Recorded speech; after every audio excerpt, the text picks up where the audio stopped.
Kumusta, mahal kong Anatix? Na-miss niyo ba ako? Kasi ako sobrang na-miss ko kayo. At dahil dyan, naritong muli ang inyong lingkod, si Miss Anne, para maghatid ng panibagong kwento, nakikiliti sa inyong isip at kakalampag sa inyong mga imahinasyon tungkol sa mga kakaibang kaganapan na taliwas sa ating kinalakhang realidad sa buhay. Kaya kung handa na kayo, heto na ang ating kwento. Sa paligid natin, hindi talaga nawawala ang chismis. Sabi nga nila, para itong apoy na kapag sinindihan mo, mabilis kumalat. At kapag hindi mo napatay, may buhay na pwedeng masunog. Minsan, nagsisimula lang sa simpleng kwentuhan, kumustahan, at pakikialam sa buhay ng iba. Hanggang sa hindi mo namamalayan, lumalaki na pala ang gulo na ikaw mismo ang nagsimula. Magandang araw po, Miss Anne. Ako nga po pala si Tessa. Isa lang akong simpleng nanay na may asawang OFW at aktibong miyembro ng simbahan noon. Tahimik at maayos ang buhay ko at wala naman akong ibang ginagawa kundi tumulong sa simbahan at makipagkwentuhan sa mga kumari ko. Pero hindi ko akalaing darating ang araw na ang simpleng pakikipagkwentuhan na yon ang magiging dahilan ng hidwaan namin ng kumari ko. Hindi ko kasi akalain na ang isang chismis na ipinakalat ko tungkol sa kanya ay ang siyang sisira sa buhay na binuo niya. Ngayong araw, ikukwento ko po sa inyo kung paano nagsimula ang lahat, kung paano muntik masira ang samahan namin ng kumari kong minsan nang naging malapit na kaibigan ko. Isang linggo ng umaga, laking gulat ko nang makita ang kumari kong si Marjorie na palabas ng malaking simbahan sa bayan. Marjorie! Uy, Mare! Hindi ko alam na nagsimba ka pala. Hindi kita nakita sa loob ng simbahan eh. Ay, syempre, ano ka ba? Kailangan ko ring magbawas ng kasalanan. Biro niyang sagot. Natawa naman ako. Kung sa bagay. Pero alam mo, hindi lang dapat tuwing kagustuhan mo lang saka ka magsisimba. Ang linggo, ginawa talaga para sa araw ng Diyos. Isang oras lang naman ang simba, bigyan mo na ng oras kada linggo. Eh yun na nga eh. Isang beses sa isang linggo lang pero hindi ko magawan masyado ng paraan. Bakit ba kasi ang hirap magpayaman? Medyo bitter na paliwanag niya. Napatanong naman ako. Ano bang pinagkakakitaan mo ngayon, Mare? Wala ka na bang dun sa trabaho mo? Dun sa pagiging call center agent? Defensive naman na sumagot ang kumari ko. Ano ka ba? Nandun pa rin ako mo. Sa katunayan nga, team leader na ako ngayon eh. Kaya lang kasi, may sinisimulan akong negosyo kasama yung kaibigan ko. Mahirap palang magsimula ng negosyo, ano? Bakit ba kasi kailangan mo pang magnegosyo? Maganda naman ang trabaho mo. Nabubuhay mo naman yung 2 anak mo sa pagiging call center agent. Curious na tanong ko sa kanya. Kasi, napapagod na rin ako na sa pagiging call center agent. Ilang taon na rin ako naggabi kung gumising at umaga kong matulog. Gusto ko na rin na yung normal na buhay ba? Sagot niya. Sa bagay, Uy, teka, alam mo bang nagparitoke si Jopay? Pag-iiba ko sa usapan para iwas misunderstanding. Dahil chismis is life, nabuhayan naman ang kumari ko. Oh, anong pinaritoke niya? Yung talong na ba? Ginawa na bang mani? Nakakaloka ka. Hindi pa, syempre. Mahal ang gagastusin niya dun eh. Tsaka sa Thailand daw siya magpapagawa ng mani. Wala yatang gumagawa ng ganun dito sa Pilipinas. Natatawa kong saad. Kung ganun, ano ang pinagawa niya? Panguusisa ni Marjorie. Yung ilong niya. Diyos ko, ang tangos naman na ng ilong niya pero pinaritoke pa. Dagdag ko na inakala ko magpapahaba ng usapan pero medyo hindi ko nagustuhan yung sagot niya. Baka hindi niya kasi gusto yung hugis ng ilong niya. Matangos nga, pero hugis panlalaki kasi. Alam mo naman yung mga bading. Katwiran niya. Kahit na, aksaya lang sa pera eh. Sana binigay na lang niya sa mga magulang niyang nangangailangan yung pera. Ay, ang balita ko kasi, hirap na yung mga magulang niya ngayon. Pero grabe oh, tinitiis niyang nanay at tatay niya. Hindi raw talaga siya nagpapadala, ang damot. Gatong ko pa para sana mas humaba ang usapan pero... Naku, hayaan mo na siya. Hindi naman natin alam ang kwento niya kung bakit ganun siya kadamot sa mga magulang niya. Nakakainis lang kasi. Ang sarap-sarap ng buhay niya habang yung mga magulang niya ay naghihirap. Ay, wag na nga nating pagchismisan ng buhay ng ibang tao. Kalalabas lang natin ng simbahan, no? Naiinis ako sa sinabi niya pero imbis na patulan, sumuko na ako sa pangchichismis sa kanya. Ay, sorry po Lord, napakwento lang. Kung sa pagiging chismosa lang, ako na yata yung pinaka-chismosa sa lahat ng mga chismosa. Dahil na rin yata OFW ang asawa ko at malalaki na yung mga anak namin, wala na akong ibang magawa sa buhay ko kundi ang mag-volunteer sa simbahan at magbantay ng buhay ng may buhay. Ewan ko ba, pero hindi ko maiwasang tingnan yung buhay nila. Kahit maayos naman ang buhay namin dahil maganda ang kinikita ng asawa ko, hindi ko maiwasang ikumpara ang buhay namin sa iba. Pagkatapos kong magsimba, dumiretso na kaagad ako pauwi sa bahay namin. Naabutan ko ron ang panganay kong anak na si Rachel. Abala siya sa pagluluto ng pagkain para sa aming lahat. Uy, wow! Ang bango naman ang niluluto mo, anak. Adobong manok ba yan? Tanong ko sa kanya. Opo, ma. Adobong may pinya at may patatas. Paborito po natin. Sagot niya sa magiliw na tono. Ay, gusto ko yan, anak. Siya nga pala, si Bunso. Inihatid na ba ni Kuya sa practice para maging isang choir? Tanong ko nang mapansing wala na ang ibang mga kapatid niya. Siyempre naman po, naihatid na kanina pa. Si Jordan po, bakit po hindi niyo po naisama pa uwi? Sasama pa kasi siya sa susunod na mas bilang sakristan, sagot ko. Oo nga po pala, nasabi niya po nung isang araw. Ikaw ba anak, kailan ka ba magiging aktibo ulit sa simbahan?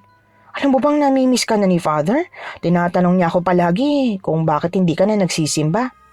Pang-uusisa ko dahil medyo nahuhuli na yata ako sa mga kaganapan sa buhay niya. Gusto ko po sana maging active ulit. Kaya lang, alam niyo naman po na sobrang busy ko sa school ngayon, lalo na't graduating ako. Pero wag po kayong mag-alala at nagdadasal naman po ako araw-araw. Malungkot na sabi niya. Ay, wag kang gagaya kay Kumaring Marjorie ha. Ako, yung babaeng yun. Dati naman kaming sabay ko magsimba, linggo-linggo pa. Pero nung nagkaroon ng trabaho sa call center, halos ayaw na magsimba. Hindi rin po kasi madaling magpuyat, ma. Intindihin niyo na lang po. Katwiran niya. Sus, kung ayaw may dahilan, kung gusto palaging merong paraan. Grabe naman po kayo, ma. Hindi yun grabe ha. Sadyang hindi lang magandang tingnan na nung hirap na hirap siya sa buhay, panay ang pagsisimba niya, tapos ngayon nakahanap na siya ng maayos na trabaho, biglang hindi na siya nagpapasalamat sa Diyos. Ay, hindi ko talaga maintindihan ng mga ganyang tao. Mga ungrateful. Bulalas ko. Ma, ano ka ba? Kumarin niyo pa rin po siya, no? Pangungonsen siya sa akin ng anak ko. Alam ko naman yon. Ay nako, wag na nga natin pag-usapan. Ang mabuti pa, pwede ko na bang tikman yung niluluto mo? Kumalang bigla yung tiyan ko Pag-iiba ko ng usapan. Oo naman po. Eto po tikman nyo. Inabot niya sa akin yung kutsara saka ipinatikim ang sabaw. Ang sarap. Talagang mana ka sa tatay mo sa pagdating sa pagluluto no? Papuri ko sa kanya. Mamaya po pala ma. Aalis ako pagkatapos kong kumain ng tanghalian ha. Ha? Saan ka na naman pupunta? Alam ko na. Tungkol na naman ba yan sa pag-aaral? Nagtatakang tanong ko. Opo, kailangan po kasi by partner eh. Pupunta po ako dun sa bahay ng partner ko. Doon na po kami gagawa ng activity namin. Paliwanag niya sa akin. Ganun ba? Bakit hindi na lang kaya dito sa bahay? Pagluluto ko kayo ng merienda. Suhestyon ko. Hindi na po. Mas maganda po kasi dun sa kanila. Tahimik dahil wala pong ibang tao kundi siya lang. At saka yung kapatid niya na busy rin na mag-aral. Katwiran niya. Ganun ba? Para namang sinasabi mo na maingay ako, ha? Magtatanong lang po kayo na magtatanong. Natatawang dahilan niya. Oo nga, pasaway talagang mama mo. O siya, sige, walang problema sa akin. Basta aral lang talaga, ha? Ha? Oo naman po. Sagot niya sa nanginginig na boses.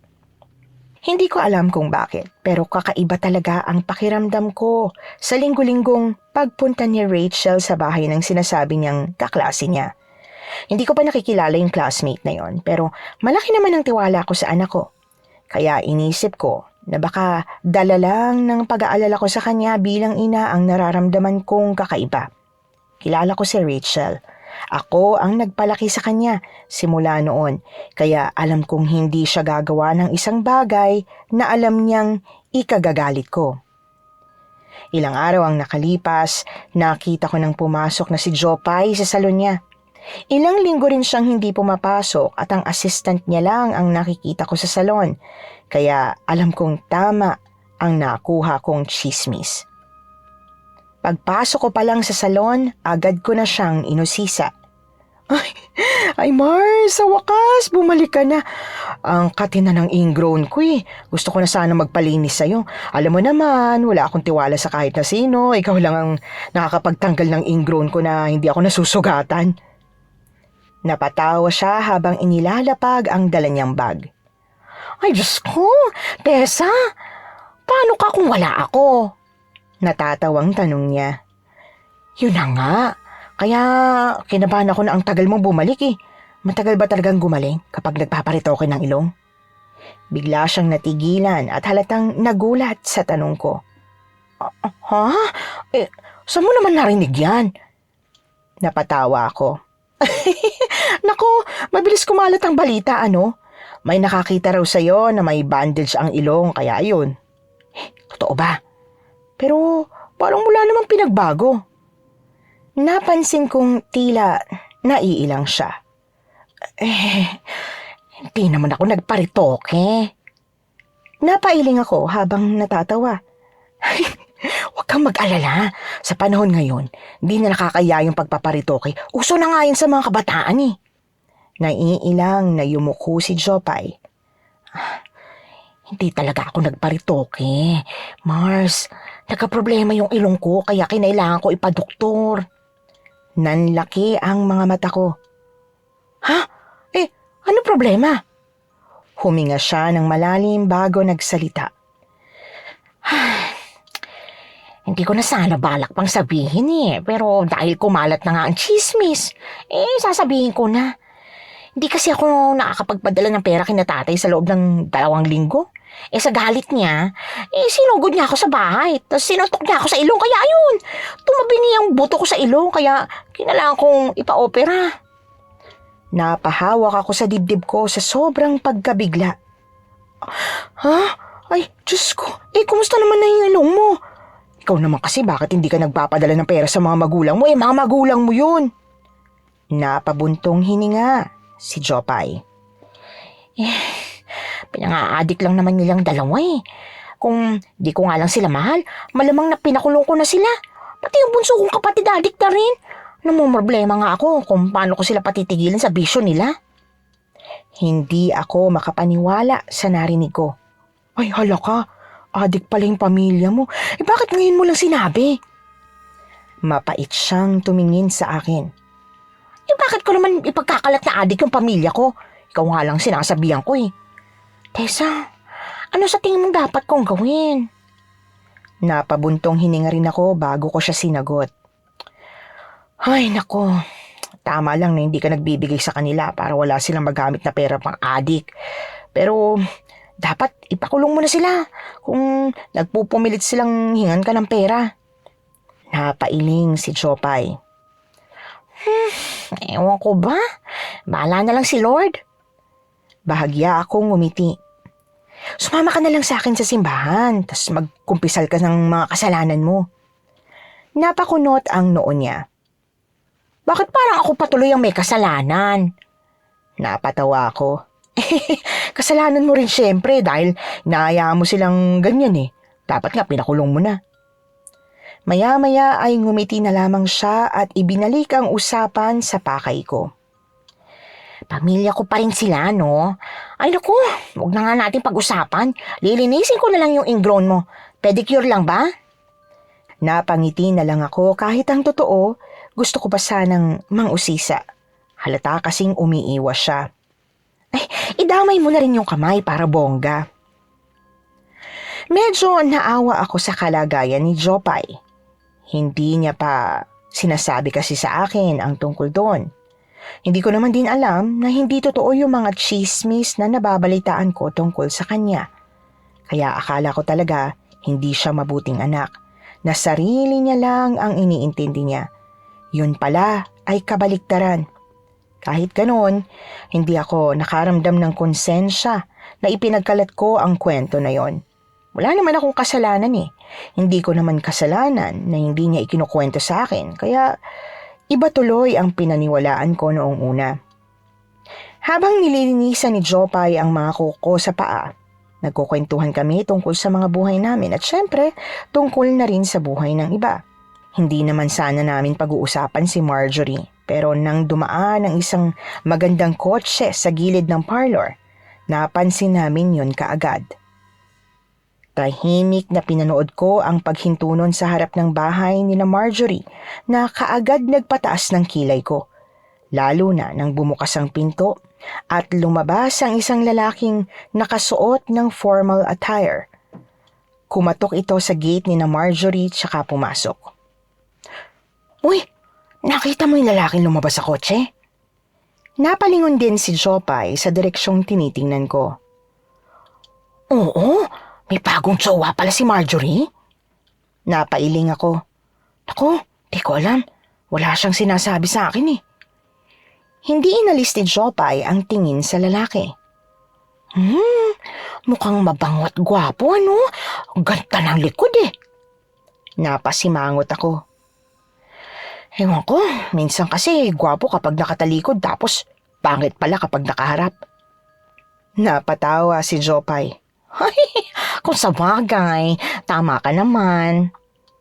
Napabuntong hininga ko habang pinagmamasdan si Marjorie na lumapit sa lalaki. Diyos ko, may mga anak na siya, nagjojowa pa. Napailing si Jopay. Ano ka ba naman, Tessa? Single naman siya, kaya okay na mag-boyfriend. Isa pa, ay, malalaki na yung mga anak niya, di ba? Deserve din niya na umibig, ano? Napaismid naman ako. Kahit na, mga babae pa naman ang mga anak niya. Kung ako ang magiging single mom, hindi na ako maghahanap ng ibang lalaki ha. Magpo-focus na lang ako sa mga anak ko.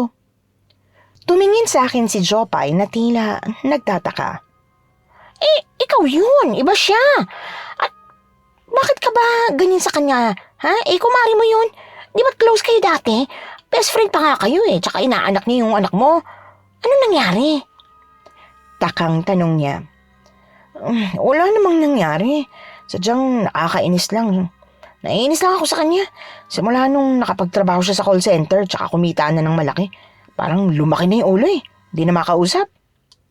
Napabuntong hininga si Jopay. Wala. Ganun talaga yung buhay. Kapag medyo umaasenso na, umaangat na rin yung level kaysa sa iba. Pero ikaw, asensado ka rin naman ah. Malaking sinasahod ng asawa mo sa New Zealand. Napangiti ako ng bahagya. Ako naman kasi, marunong akong lumingon sa pinanggalingan. Marunong akong magsimba at saka magpasalamat sa Diyos na para dun sa mga biyayang binibigay niya sa amin. Pero yan, si Marjorie, ewan. Nakita ko siya nagsimba nung linggo pero parang napilitan lang. Napailing si Jopay habang natatawa. Ito naman, napaka-judgmental. Para namang sinasabi mong masamang tao rin ako dahil bihira ako magsimba. Napangisi ako. Bakit? Hindi ba? Iba't iba nga mga lalaki mo eh. Charotero ka rin eh, no? Bahagya siyang natawa. Maganda kasi ako, kaya ganon. Napailing ako habang natatawa rin. Ako, Jopay, magbago ka na. Dapat talaga mangumpisal ka na eh. Uy, teka, ayun na sila, palabas na. Pareho kaming napatingin sa labas nang maglakad papalapit sina Marjorie at yung lalaki na kasama nito. Biglang napangiti si Jopay. Tama ako. Ang gwapo ng jowa ni Marjorie, mukhang bagets. Nagkunwari akong walang pakialam, pero ang totoo, nagngingit-ngit na ako sa inis. Hindi kasi yun ang inaasahan ko. Di naman kagwapuhan eh. Masyadong makinis yung balat sa muka. Mukhang bading. Napahalakhak naman si Jopay. Oy, ano ka ba? Kung bading yan, dinaradar ko na. Alam mo naman kami mga bading, parang may mga antena sa ulo. Nararadar namin kung kapwa namin bading, no? Hindi ko napigilang biruin siya. Yung antena nyo wala sa ulo, nasa gitna ng mga hita. Sabay kaming napatawa sa sinabi ko. Ay, tama ka. Napaismid na lang ako habang pinanonood si Marjorie na sumakay sa kotse ng lalaking dumating sa bahay nila. Kitang-kita ko yung ngiti sa kanyang mga labi na parang kilig na kilig siya. Nakakasuya. Ang tanda na niya para lumandi pa. Hindi na lang mag-focus sa mga anak niya, lalo na at graduating na ng college yung panganay. Kaya siya niloloko ng lalaki dahil masyado siyang easy to get. Ilang linggo rin ang lumipas at napapansin kong madalas nga talagang pumupunta yung lalaki sa bahay nila Marjorie. Kahit hindi ko natanungin, sigurado talaga ako na boyfriend niya yon. Kaya kapag may nagtatanong sa akin kung kilala ko ba kung sino yon, iisa lang ang isinasagot ko. Ma, sino po yung pumupuntang lalaking nakakotse sa bahay ni Ninang Marjorie? Napatingin ako kay Rachel. Bakit mo naman natanong? Takang tanong ko. Wala lang po. Napansin ko po kasi na palaging may dalang paper bag sa tuwing pumupunta sa bahay nila. Dami-daming paper bags. Napangiti ako dahil sa wakas may makakausap na rin ako. Naku, ano ka ba? Siyempre, pasalubong yon para kay ninang mo. Siguradong boyfriend niya yon. Napakunot naman ang noo ni Rachel. Boyfriend? Pero mas mukhang bata po sa kanya eh. Nagkibit balikat ako. Age doesn't matter naman eh. Sabi nga ni Jopay, hayaan na lang daw na lumigaya. Pero ako, pagsasabihan ko sana. Baka mamaya lukohin lang siya nun eh. Umiling si Rachel. Ma, hindi po yata pasalubong yung mga dinadalang paper bag sa bahay nila Ninang. Mukhang mga sabon po eh, tsaka pampaganda. Napataas ang kilay ko. Ah, talaga? O di pasalubong nga. Pero umiling pa rin ang anak ko. Hindi po eh. Kasi itong si Mariel, nagbebenta sa amin ng sabon na ang paper bag na lagayan kapareho ng dinadala ng lalaking sinasabi mong boyfriend ni Ninang. Napaisip ako sa sinabi niya. Ah, ganun ba? Ah, alam ko na. Baka yan yung sinasabi sa akin ni Marjorie na negosyo. Tumango si Rachel. Ah, baka nga po. Bale, kasama niya po sa negosyo yung boyfriend niya? Nagkibit balikat ako. Ay siguro. Nakabili ka na ba nung sabon? Nahihiyang ngumiti ang anak ko. Hindi pa po eh. Wala akong pera. Ngumiti ako sa kanya dahil sa wakas nakahanap ako ng dahilan para mas makapang-usisa pa. O siya, sige. Ako ang pupunta sa bahay nila ninang mo para makabili ng sabon na sinasabi mo. Natuwa siya sa sinabi ko. Sige po, Mama. Para naman masuportahan po natin sila. Tsaka, para po makilala niyo po yung lalaki. Kasi parang lolokohin lang talaga niya si Ninang eh. Napakunot ang noo ko. Ano bang basihan mo para sabihing manloloko yung boyfriend ng ninang mo? Napakamot siya ng ulo bago sumagot. Kasi nga po ang bata, 20 years po yata yung agwat nila eh. Pansin ko rin na sinusundo nun si Mariel. Baka mamaya, tinutuhog na silang mag-ina. nanlaki ang mga mata ko sa sinabi ng anak ko. Ay talaga? Diyos ko. Ay sige nga, at kailangan ko na talagang makialam. Baka mamaya mapahamak pa ang ninang mo sa kanya. Bukod sa curious talaga ako sa bagong boyfriend ng kumari ko, nakaramdam ako ng pag-aalala para sa kanya dahil sa sinabi ni Rachel. Hindi lang naman si Marjorie ang inaalala ko, kundi ang mga anak niyang babae. Ayokong maging pakialamera sa buhay niya, pero kung mapapahamak pati ang mga bata, syempre, kailangan kong pumagitna. Kaya nang dumating yung boyfriend niya sa bahay nila, dali-dali akong nagsali ng ulam naming pininyahang manok sa pinakamagandang Tupperware ko. Sinaid ko yon kahit na para talaga yun sa mga bata pag uwi nila galing sa eskwelahan. Kailangan kong malaman kung ano ba talaga ang nangyayari. Oh, Mare, naparito ka. Takang tanong ni Marjorie nang makita niya ako sa harap ng pintuan ng bahay nila. May ulam ka na ba? Napasobra kasi yung luto ni Rachel Gusto mo? Sagot ko, saka pinakita ang ulam na dala ko. Syempre naman, matatanggihan ko ba pagluto ni Rachel? Nakangiting sagot niya. Sa bagay, masarap kasi talaga magluto yung anak ko no? Ay teka, may kasama ka yata. Pasensya na't nakaistorbo yata ako. Panguusisa ako, sabay sulyap sa loob ng bahay nila. Ay hindi, ano ka ba? Sa katunayan nga, mas maganda kung pumasok ka muna. Mas binuksan niya ang pinto, tila balak na papasukin ako. Aha? Pero bakit? Takang tanong ko. Napansin kong marami kang mga wrinkles sa gilid ng mata mo. Baka gusto mo nang pang-alis ng wrinkles. Alok niya. Sige, kahit sino naman gusto yan.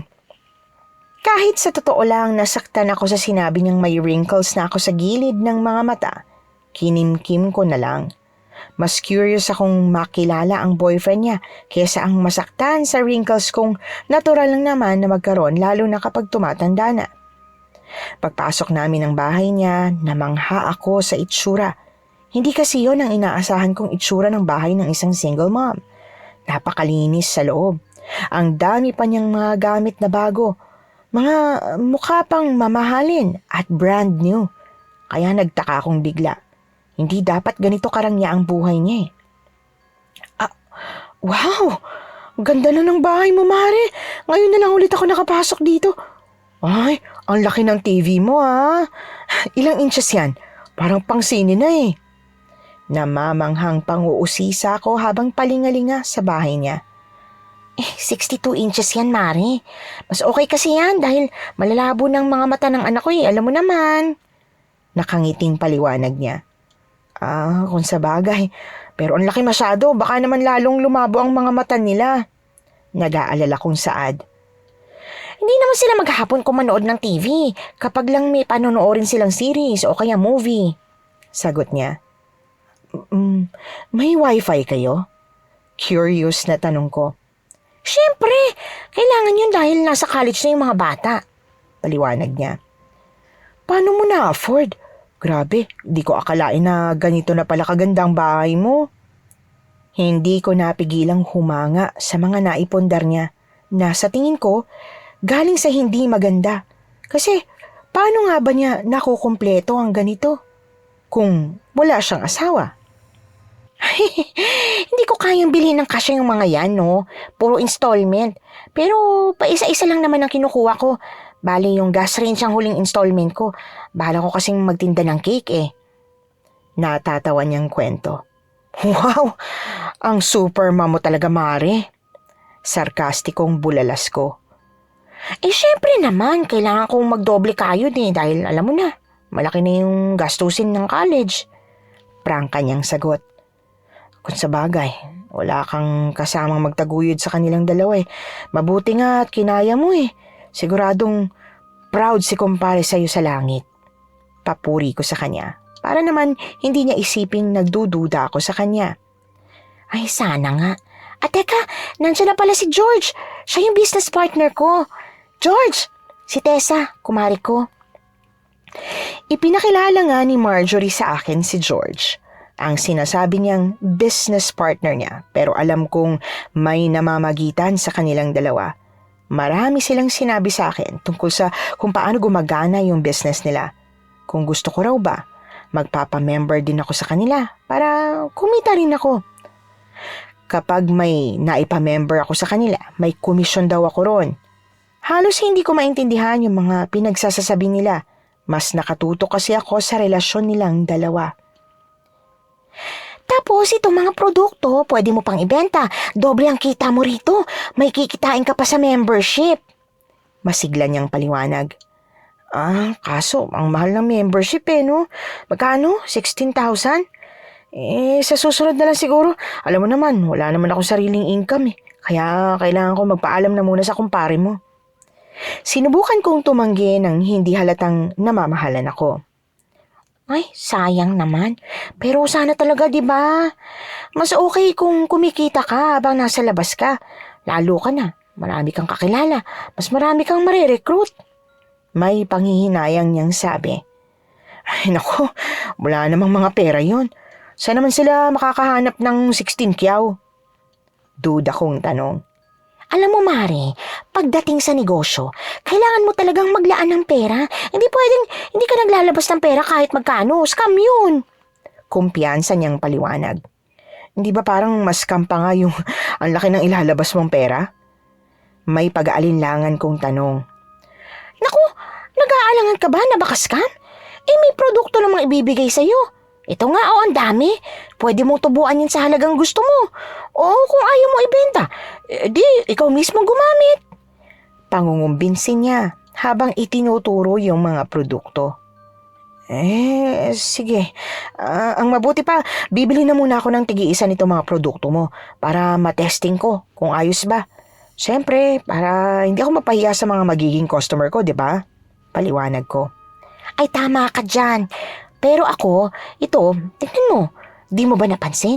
Kuminis ako at tsaka pumayat. May ngiti niyang sabi. Oo nga pero konti lang naman ang binawas, pamumuna ko.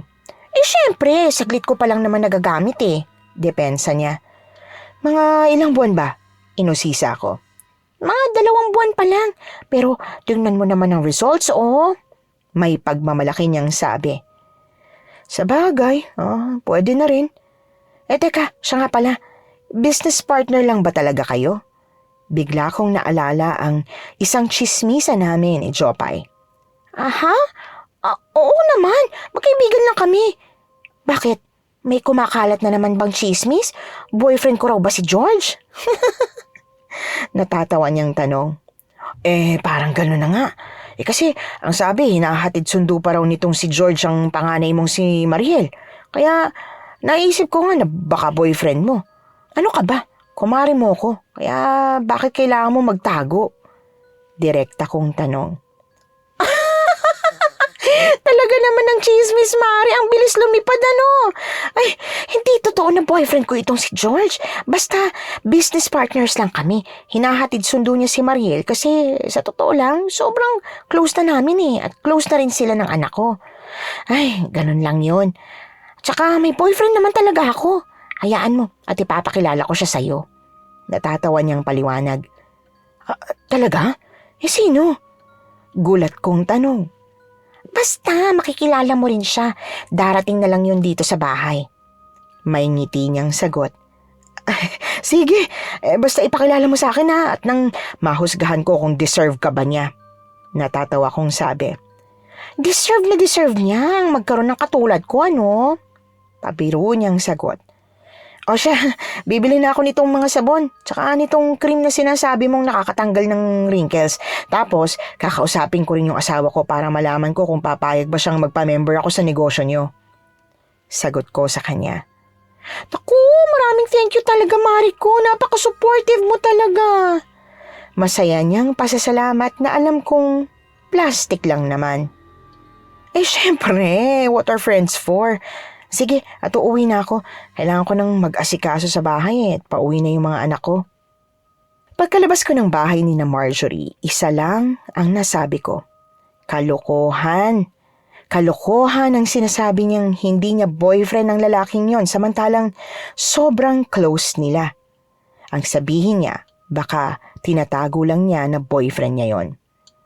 Imbis na dumiretso pa uwi ng bahay, kaagad kong ibinalita ang nalaman ko kay Jopay. Ay, Jopay! Naku, hindi ka maniniwala sa nalaman ko. Excited kong bungad sa kanya. Ay, Diyos ko!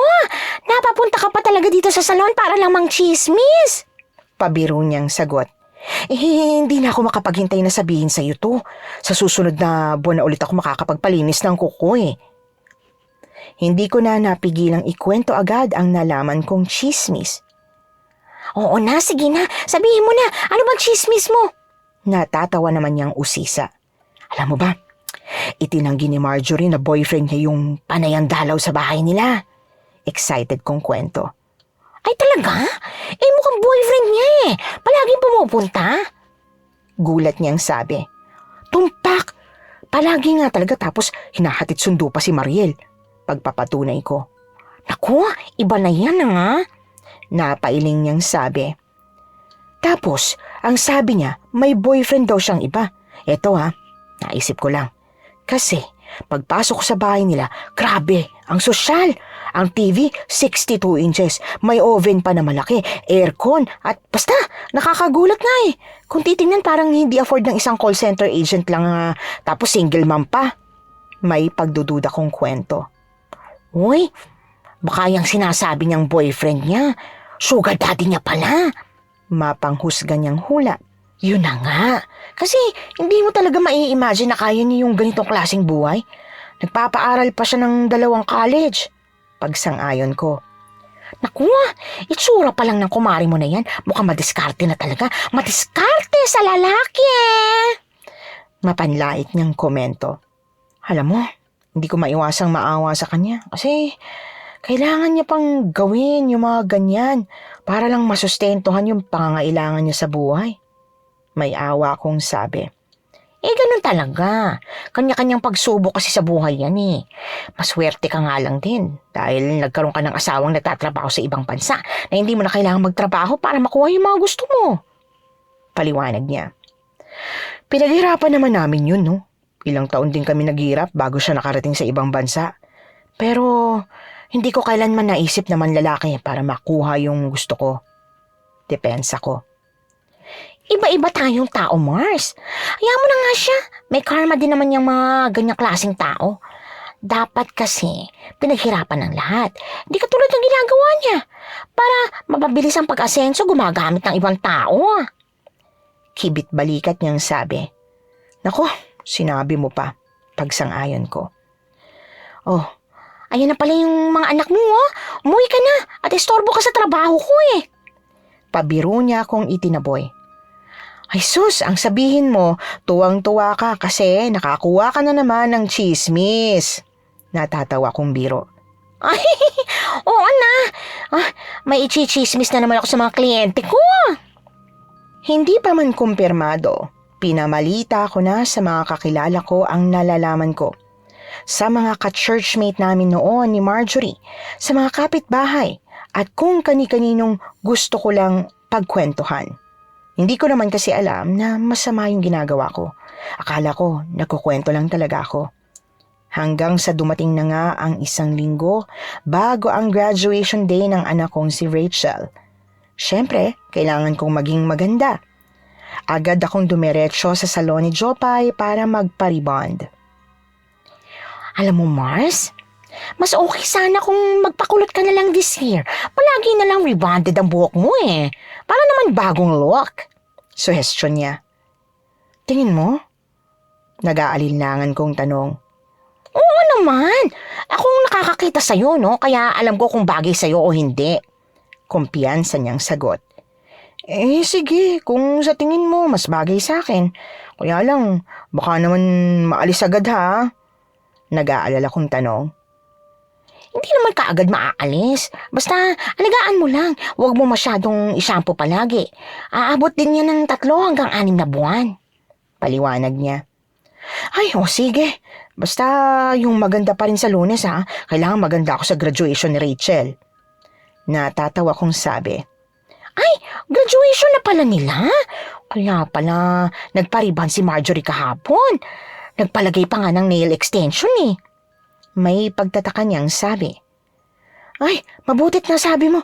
Magpapagawa na rin ako ng nail extension. Gusto ko yung may mga beads ha. Yung pang sosyal ang dating. Excited kong sabi. Talagang ayaw mo magpatalo, ha? Pabirong puna ni Jopay. Ay, syempre. Graduation ng anak ko eh. Kailangan maganda ako. May ngiti kong sagot. Di ba dapat si Rachel ang magpaganda? Kasi siya gagraduate eh. Pabiro niyang tanong. May makeup pa naman yun sa araw ng graduation niya. Tsaka estudyante pa siya. Hindi pa dapat siya maglagay ng mga ganito sa katawan. Paliwanag ko. Hindi naman nakakasira ng buhok kung hindi palagi. Ipariban mo na yung anak mo. Bibigyan na lang kita ng discount. Pangungumbinsi niya. O siya, sige na nga. Magkano ba? Buong araw ako sa loob ng salon para lang magpa-perm ng buhok at magpa-nail extension. Pareho kasing matagal ang proseso noon kaya kailangan kong manatili sa salon ng ilang oras. Pero ayos lang. Ang importante, maging maganda ako sa graduation ng anak ko. Minsan lang mangyari sa buhay ng anak ko ang gumraduate ng college kaya dapat lubos-lubusin ko na ang pagpapaganda. Sa tagal kong nasa salon, inabot na ako ng gabi. Sabay na nga kami ni Jopay na lumabas ng salon niya. Kaya sabay rin kaming nakakita ng paparating na bagong kotse. Pareho kaming namangha sa ganda nito. Sa pagkakaalam namin, latest na sasakyan yun na talagang aabot ng lagpas milyon ang presyo. Wow, grabe! Kaninong kotse kaya yan, ano? Namangha niyang tanong. Hindi rin ako sigurado pero mukhang pumaldo sa buhay, ano? Pabiro kong hula. Ay, teka, tingnan mo. Huminto sa tapat ng bahay ni na Marjorie. Nagtataka niyang sabi. Hala, huwag mo sabihin na kay Marjorie yan. Ganun na ba talaga siya kayaman? Gulat kong tanong. Ewan ko nga eh. Teka, ayan na, may lumalabas na ng kotse. Napatingin siya sa kotse. Si Marjorie nga. Ay, grabe siya. Ang layo na nang narating niya, oh. Hindi ko makuhang itago ang pagkagulat ko. Alam mo, Mars, kailangan mo na rin yata ng sugar daddy. Pabiro niyang banat. Kahit may sugar daddy ako, hindi ko ipapangalandakan ng ganyan ang pera ko, no? Masyado siyang halata na gold digger. Mapanghusga kong sabi. Ay, grabe ka naman ang judgmental mo. Gold digger agad. Pagtatanggol niya. Kung hindi siya gold digger, ano? Call center agent lang naman siya. Magkano lang kinikita noon pero kayang-kaya niyang bumili ng mga ganyan? Grabe. Duda kong sabi. Ay naku, may iinggit lang tayo sa buhay na kumari mo. Umuwi na lang tayo. Napailing niyang sabi. Hindi naman ako naiinggit, no? Sarap ng buhay ko. Di ko kailangang manggamit ng ibang tao. Depensa ko. Sabi mo eh. Pero aminin mo gusto mo rin ng ganyan. Hindi ka makabili-bili kasi kulang pang binibigay ng mister mo. Pabiro niyang pang-aasar. Oo, pero kung tutuusin, kaya kong kumuha ng hulugan na ganyan. Madali lang ang down payment yan sa akin. Kaso lang, di kasi ako marunong mag-drive, no? Tsaka takot ako na baka makasagasa ako ng tao. Paliwanag ko. Sa bagay, yun naman talaga dapat mo nang alamin mo bago ka magkaroon ng kotse. Marunong pala mag-drive yang si Marjorie, ano? Nagtataka niyang tanong. Aba, malay ko dyan. Di naman niya kami ganun ka-close. Tahimik na nainggit ako kay Marjorie. Matagal ko na talagang gustong magkaroon ng sasakyan pero ang totoo, hindi rin talaga ako marunong magmaneho. Isa pa, inuna kasi namin ang pagpapagawa ng bahay namin na hanggang ngayon, hindi pa rin nabubuo. Pagdating sa bahay, kahit binati pa ako ng mga anak ko dahil maganda at bagay daw sa akin yung buhok ko, hindi ko sila pinansin. Nagngingit-ngit ako sa inis. Kaya dumiretso ako ng kwarto para i-video call ang asawa ko na alam ko namang kagigising lang. Wow! Ang ganda mo naman dyan sa buhok mo! Yan na bang pinagawa mo kay Jopay? Namamangha niyang bate. Oo, ito nga. Tipid kong sagot. Oh, bakit parang hindi ka masaya? Nagtataka niyang tanong. Alam mo ba, si Kumaring Marjorie, May kotse na. Bumuntong hininga ako. Oh, abay ang galing naman. Iba talagang kumari natin, ano? Masipag talaga yung si Marjorie kahit kailan. Masaya niyang sabi. Rudy, hindi niya nakuha sa pagsisikap yung kotse niya, no? May sugar daddy siya. Bukod pa ron, may ginagatasan siyang mas bata sa kanya para isali siya sa negosyo. Paano hindi papaldo yun? Mapanghusga kong tanong. Ako, Tessa, huwag mo namang ganyanin yung kumari natin. Hindi mo naman sigurado ang mga sinasabi mo. Nag-aalala niyang saway. Anong hindi? Sigurado ako. Kilala mo naman ako na malakas ang radar eh. Talagang alam na alam ko ang likaw ng bituka ng ganyan. Matigas kong kiit. Basta, huwag kang makikialam sa buhay ni Marjorie. Kung ano man ang mga ginagawa niya, wala ka ng pakialam doon, ha? Mahinahon niyang paalala. Pero Rudy, nakakahiya kasi. Inis kong reklamo. Oh, ano namang nakakahiya? Nagtataka niyang tanong. Isipin mo nga, 7 taong ka na dyan sa ibang bansa pero hanggang ngayon, hindi pa nabubuo tong bahay natin. Hindi man lang tayo nakakabili ng sasakyan. Samantalang si Marjorie, ayun, may sasakyan na, mamahalin pa. May hinanakit kong sabi. Mahal, huwag ka namang mainggit. 4 ang anak natin, marami tayong pinag-aaral, kaya dapat naiintindihan mo ang sitwasyon natin. Si Bunso mag-high school na, si Jordan nasa pangalawang taon ng college habang si Remy patapos na ng high school. Unahin natin sila kaysa sa mga material na bagay, ha? Mahinahon niyang paliwanag. Kailan pa tayo magkakaroon ng kotse kapag nakagraduate na silang lahat? May pagkainip kong tanong. Siyempre, kapag nakagraduate ng lahat ng mga anak natin, uuwi na ako dyan sa Pilipinas at magninegosyo na lang tayo. Tsaka tayo bibili ng kotse. Panatag niyang sagot. Kakainis. O siya, sige na. Ilang taon na lang naman ang titiisin ko bago dumating ang araw na yon. Bigla akong nakaramdam ng inis sa kalagayan ng buhay namin. Dati naman, hindi naman problema sa akin ang walang kotse. Hindi problema sa akin ang maghintay kung kailan masundan ang pagpapaayos ng bahay.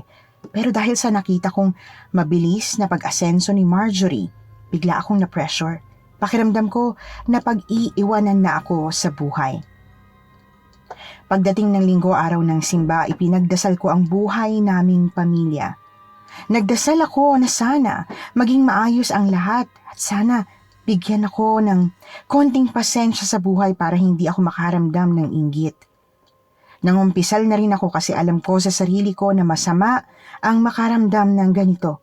Kahit papaano gumaan ang pakiramdam ko, pero kung kailan naman nabawasan ang mga kasalanan ko, nadagdagan na naman lalo nang makita ko si Marjorie na palabas ng simbahan habang may kasamang afam. Nakakawit pa ang kamay niya sa braso nito habang tuwang-tuwang nakangiti. Pero ang mas nakakabigla pa rito, hindi mukhang matanda yung afam, mukhang bata. O kaya naman ay kasing edad lang din namin. Kaya kahit na naiinis, kaagad akong lumapit sa kanila. Nagulat pa nga si Marjorie pero wala akong pakialam. Hello! Uy, Mare! Siya ba yung sinasabi mong boyfriend mo? Masaya kong bati. Ay, Diyos ko! Nagulat naman ako sa'yo, Tessa! Gulat niyang sabi. Ay, pasensya na. Natuwa lang kasi ako na makita kang nasa simbahan ulit. At mukhang kasama mo pang boyfriend mo. Hindi mo naman sinabing afam ang boyfriend mo. May ngiti kong paliwanag. Hindi na nga lang boyfriend eh. Kinikilig niyang sagot. Hindi na boyfriend? Huwag mong sabihin, kasal na kayo? Gulat kong tanong. Hindi pa. Engaged pa lang. Excited niyang sagot. Talaga? Hindi ako makapaniwala. Pero ang bilis naman yata. Hindi ba parang nagpapadalos-dalos ka? Namamangha kong tanong. Hindi no. Ang totoo, 2 taon na kaming magkarelasyon nitong si Tyler. Nakikita kami, pinupuntahan niya ako dito sa Pilipinas pero hindi ko siya dinadala sa bahay kasi alam mo naman, may mga anak akong dalaga at ayoko na yung kung anong isipin nila. Pero kinausap ko naman na sila. At masaya sila. Kaya ayun, dinala ko na siya sa bahay. Kalmado niyang paliwanag. Congrats pala kung ganon. Double celebration pala kayo niyan, ano? Graduation ni Mariel sa college, tapos engagement ninyo nitong si Tyler. Panguusisa ko. Okay na yun. Kahit hindi na sa amin, hindi kami maghahanda ng bongga. Kakain lang kami sa labas kasi nagtitipid kami para sa kasal. May ngiti niyang sabi. Mukha namang nakakaluwag-luwag kayo. Maganda ka na kahit minsan. Hindi naman masama. Mungkahi ko. Alam mo, Mari, sa pagtagal ng panahon, natututunan ko na tahimik na i-celebrate na lang yung mga tagumpay namin sa buhay kasi may tinatawag na evil eye. Mahinahon niyang paliwanag. Anong evil eye? Nagtataka kong tanong. Ay, wag mo nang alamin, Mari. O siya, mauna na kami ha. May lakad pa kami ng fiancé ko. Pagpapaalam niya sa akin. Sige, enjoy kayo sa date niyo ha. Naiilang kong paalam. Salamat, Mari! Hindi ko alam kung anong ibig sabihin ng evil eye na yon. Pero alam ko na hindi maganda ang ibig sabihin dahil hindi maganda yung salitang evil. Kaya naman pagka-uwi ko sa bahay, kaagad kong tinanong ang anak kong si Rachel na siguradong alam ang kahulugan nun. Imposibleng hindi niya alam dahil matalino siya at cum laude sa kurso niya. Evil eye? Sino naman po nagsabi sa inyo niyan? Nagtataka niyang tanong. Si Marjorie! Nagsuggest lang naman ako na maghanda naman siya sa graduation ng anak niya. Pero ang sabi ba naman niya sa akin, tahimik lang nilang sineselebrate yung mga tagumpay nila dahil may tinatawag na evil eye. Inis kong kwento. Ma, ikaw po yata yung evil eye na binabanggit niya eh. Natatawa niyang biro. Ano? Ba't tumatawa ka kung tinawag nga niya akong evil? Galit kong sabi. Ang evil eye po kasi, yun po yung tawag sa mga taong nakakapagsabi ng hindi maganda sa isang tao. Para bang nanguusog gamit ang salita. Tapos ang nangyayari, kung hindi nagkakasakit yung taong nasabihan, pwedeng hindi matuloy yung plano o kaya naman masira yung diskarte. Mga ganun po. Mahirap po i-explain pero lahat po tayo may evil eye. Kaya nga po, siguro wag na kayong magsasalita ng masama sa isang tao kapag nakatalikod sa inyo dahil pwedeng makasama yun sa kanila. Kalmado niyang paliwanag. Ano? Ako? Mangkukulam? Wala akong ganunan mo. Ay naku, grabe siya kung makapagsalita. Sinwerte lang at nakabingwit ng afam. Napakayabang na. Kung wala lang akong konsensya, kayang-kaya ko rin bumingwit ng afam, ano? Inis kong reklamo. Mama naman, ayan na naman po kayo. Hayaan niyo na po si Ninang. Mahinahon niyang saway. Anong hayaan? Dapat nga malaman ng afam niya na niloloko lang siya ni Marjorie. May boyfriend na Pinoy yun, di ba? Matigas kong giit. Sabi nga po kaibigan lang. Mahina niyang sagot. Che, hindi kaibigan yon. Nakita ko lang nitong isang araw na kasama niya tapos ngayon may afam na siya. Jesus! May halong pagdududang sabi ko. Bahala po kayo kung anong gusto niyong isipin. Basta ma, sana wag na po kayong makailam sa buhay nila. Pakiusap niya. Ay, pakialam ko sa kanya. Bahala siya kung anong gusto niyang gawin sa buhay niya. May karma din naman yan eh. Alam kong hindi dapat ako makialam sa buhay nila. Pero hindi ko talaga maiwasang sipatin ang nangyayari sa kanya. Hindi ko maiwasang i-chismis ang mga nalalaman ko sa mga kapitbahay namin, lalo na kay Jopay, nakakampi ko naman din sa lahat ng bagay. Sa susunod na araw, sa araw mismo ng graduation, talagang sobrang proud ako na cum laude ang anak kong si Rachel. Sa araw na yon, pinilit kong wag mag-chismis sa iba. Ang anak ko lang ang ipinamamalita ko na gumraduate na cum laude. Anak! Meron akong surprise sa'yo. Excited na sabi ko.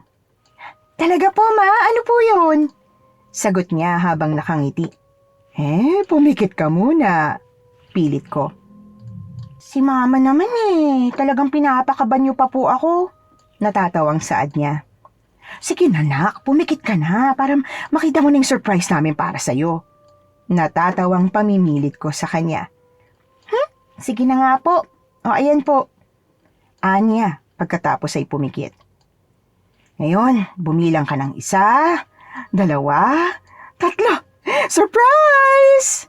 Masayang bulalas ko saka iniharap sa kanya ang papa niya. Wow, Papa! Akala mo hindi ako makakarating, ano? Pasensya ka na, anak, ha? Hindi ako nakahabol sa mismong graduation dahil traffic, eh. Ani Rudy sabay ngiti. Nakarating naman po kayo, eh. Kaya ayos lang po sa akin, Papa. Sobrang saya ko po na nandito ka. Naluluhang sabi ni Rachel. Siyempre naman. Kailangan ko umuwi para sa panganay kong anak, diba? O ito, regalo ko sa'yo. Iniabot ni Rudy ang regalo. Salamat po, Papa. Sagot ni Rachel na naluluha pero masayang tono. Ay, teka. Kumain na tayo sa loob. Marami akong nilutong handa. Maya-maya lang, may mga bisita na tayo kaya dapat mauna na tayo kumain. Sabi ko sa kanila. Siya nga pala. Dumaan ako sa bahay ni na Maring Marjorie. Saradong-sarado ang gate, eh. Wala man lang bang handaan? Takang tanong ng asawa ko. Naku, napakakuripot nun. Hayaan mo siya. Nagtitipid daw para sa kasal nila ng afam niya. Sagot ko sa kanya. Grabe naman, graduation ng anak. Magna cum laude pa naman. Nang hihinayang nasambit niya. Ha? Magna cum laude? Si Mariel? Confused na tanong ko kasi hindi ko talaga alam. Opo, Mama. Ang galing nga po ni Mariel, eh. Ang hirap kaya ng kurso niyang engineering. Masayang sabi ni Rachel. Engineering palang kinuhang kurso ni Mariel? Ang galing talaga ng batang yon. Namamanghang dagdag pa ni Rudy. Ay nako, huwag niyo naman pag-usapan ng ibang tao. Ang anak kong si Rachel na magiging teacher ng science ang pinakamagaling para sa akin ngayong araw. Kaya huwag na kayong magbanggit ng ibang tao. Pagbaling ko sa atensyon ng anak ko. Ayokong masira ang araw ko dahil lang sa ibang tao. Ang sungit mo naman, mahal. Nagkukwentuhan lang naman kami nitong panganay natin, eh. Sagot ni Rudy. Masama po ang loob ni Mama kay Ninang kasi tinawag siyang evil eye.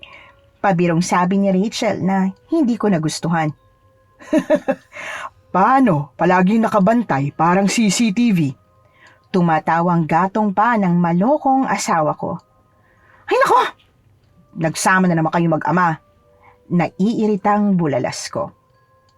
Naiinis ako na kailangan pa nilang pag-usapan ang tungkol sa ibang tao. Sa totoo lang, nagulat talaga ako na magna cum laude pala si Mariel. Hindi naman kasi pinamamalita ni Marjorie, ni hindi man lang niya binanggit habang nasa eskwelahan kami. Kahit na ganoon, naging masaya naman ang celebration ng graduation party ni Rachel. Napakasaya ko rin talaga, pero pagdating ng gabi, kung kailan nagliligpit na kami ng mga upuan at lamesa, tumaas ang kilay ko nang makita ko si Marjorie sa tapat ng bahay nila. Tila nakikipagtalo siya doon kay George. Ilang saglit pa, hinampas niya ito sa likod. Pagkatapos ay hinabol at hinawakan ng kamay na parabang nagmamakaawa. Hanggang sa humarap sa kanya yung lalaki at niyakap siya nito sabay pumasok sa loob ng bahay. Sinasabi ko na nga ba, boyfriend niya talaga ang lalaking yon. Nang dahil sa nasaksihan ko, hindi ko na iwasang makialam.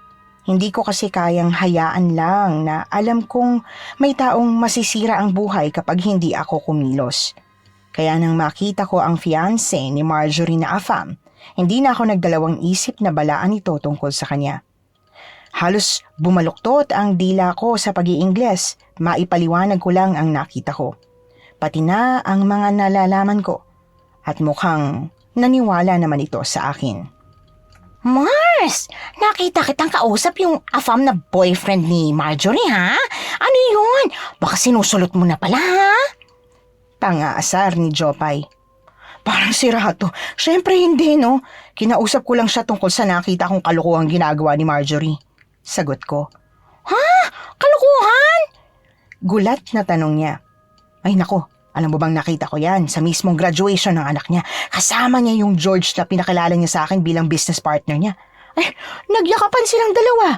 Diyan mismo sa harap ng gate nila. Hindi na ako nag-aksaya ng oras para sabihin sa kanya ang nakita ko. Hala, talaga? Bakit hindi ko nakita? Nagtatakang tanong ni Jopay. Paano mo makikita? Gabing-gabi na yon. Patapos na yung party ni Rachel. Kung kailan nagliligpit na, doon ko nakita. Sagot ko. Grabe! Ang talas din talaga ng paningin mo, Mars. Palagi mong nakikita ang mga halos hindi na makita ng ibang tao, ah. Hindi makapaniwalang sagot niya. Sadya siguro na ipinakita sa akin ni Lord yung nangyari para makatulong pa ako sa tao. Kawawa naman yung afam. Ginagatasan lang ni Marjorie. Nalulungkot na sabi ko. Ginagatasan nga ba talaga? Tanong ni Jopay na nakakunot ang noo. Bakit? Mukha bang hindi? Sagot ko ng may kumpiyansa. Teka, makinig ka sa akin, ha? Pero mali kasi yung ginawa mo eh. Oo, at mga chismosa tayo. Pero sana hindi umabot sa ganitong punto. Hindi mo naman kumpirmadong totoo nga yung mga hinala mo pero sinumbong mo na kaagad kay Afam. Sermon ni Jopay sa akin. Totoo nga yung nakita ko, kaya totoo rin yung mga sinasabi ko. Giit ko. Naalala mo nung akala mo nagparitoke ako ng ilong? Pinagkalat mo yun ah. Paalala niya. Hoy! Hindi ah! Mabilis kong tanggi.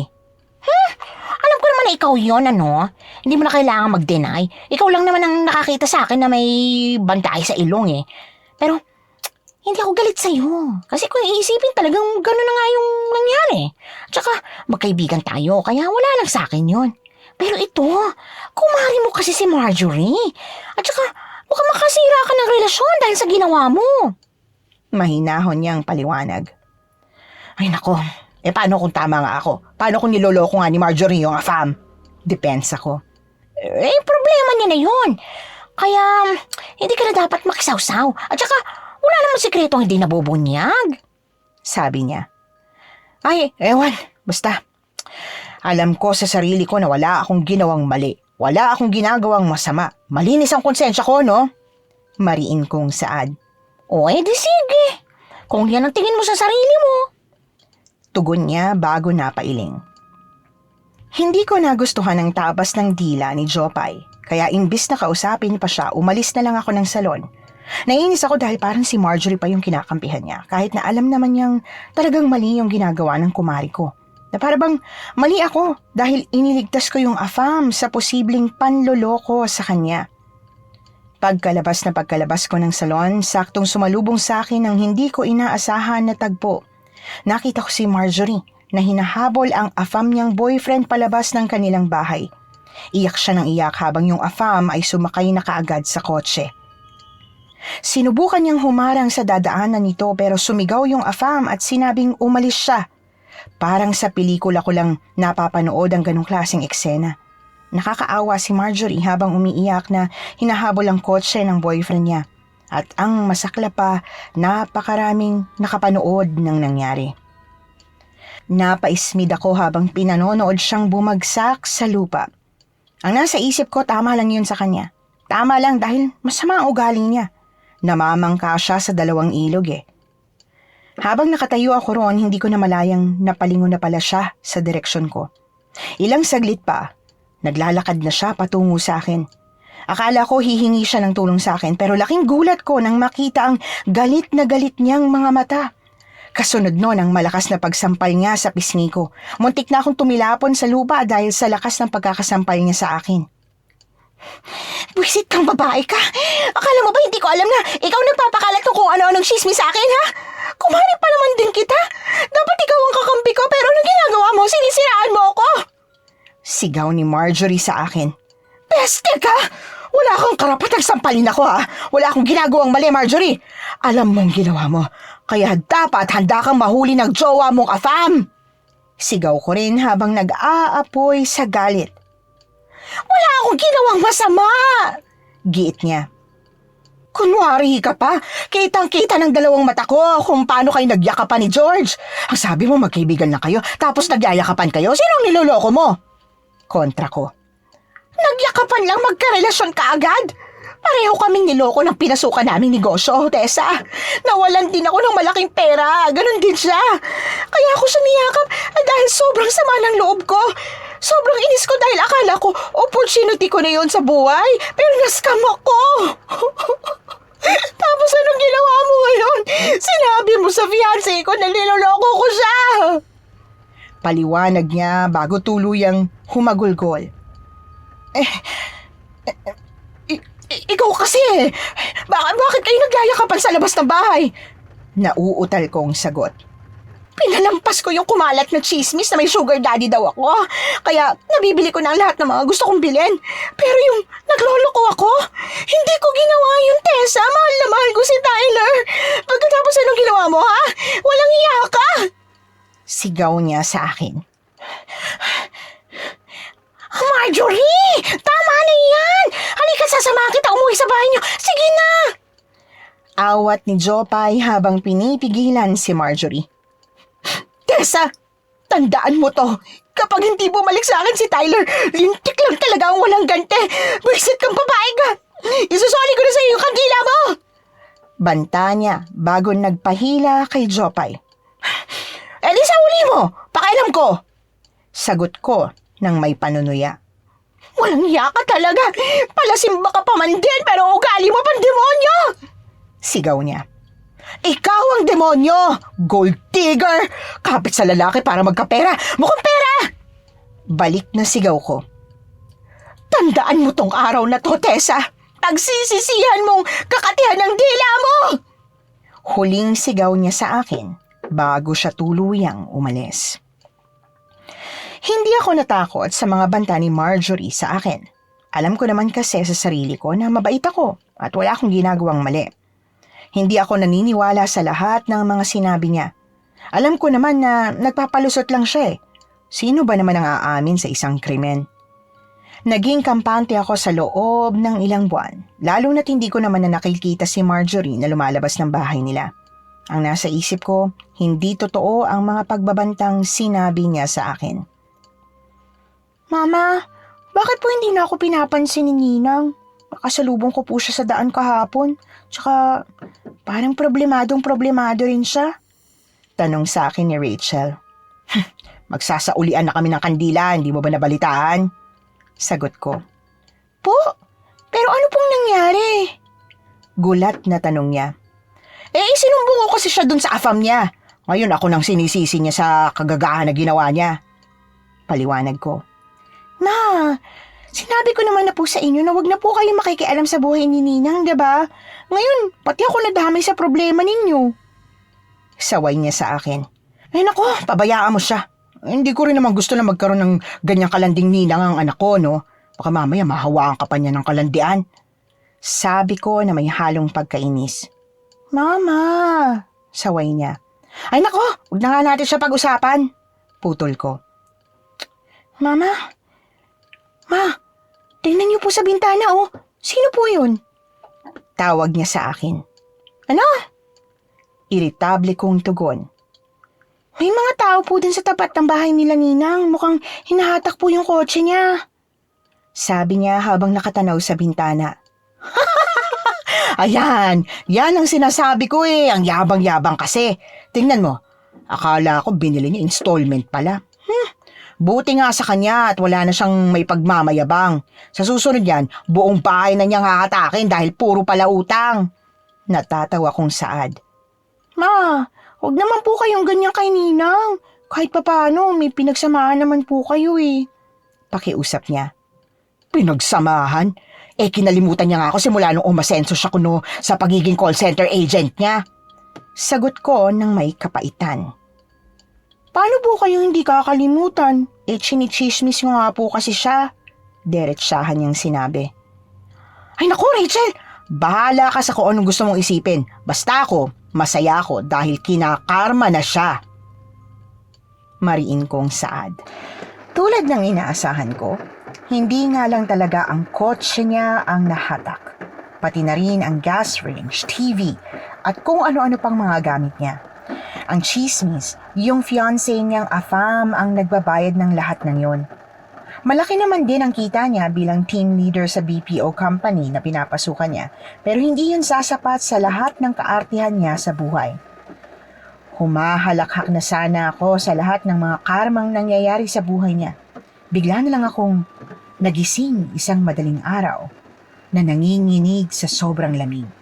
Ilang patong na ng kumot ang ibinalot ko sa katawan ko pero talagang hindi yon napawi hanggang sa sumapit ang umaga.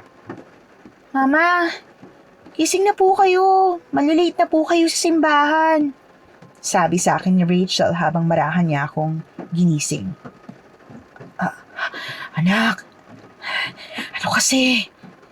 Hirap kong tugon habang nanginginig ang buo kong katawan. Hala ka mama, sobrang taas po ng lagnat niyo. Gulat niyang sabi matapos niya akong kapain sa noo. Nilalamig ako. Mahinang sabi ko.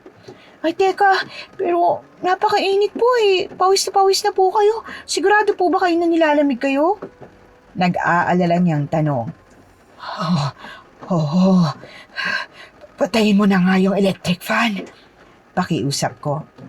Sige po. Teka, bale, hindi po kayo makakapagsimba? Tanong niya habang pinapatay ang electric fan. Pakitawagan na lang si Sister Aliana at sabihin mo sa kanya na may sakit ako.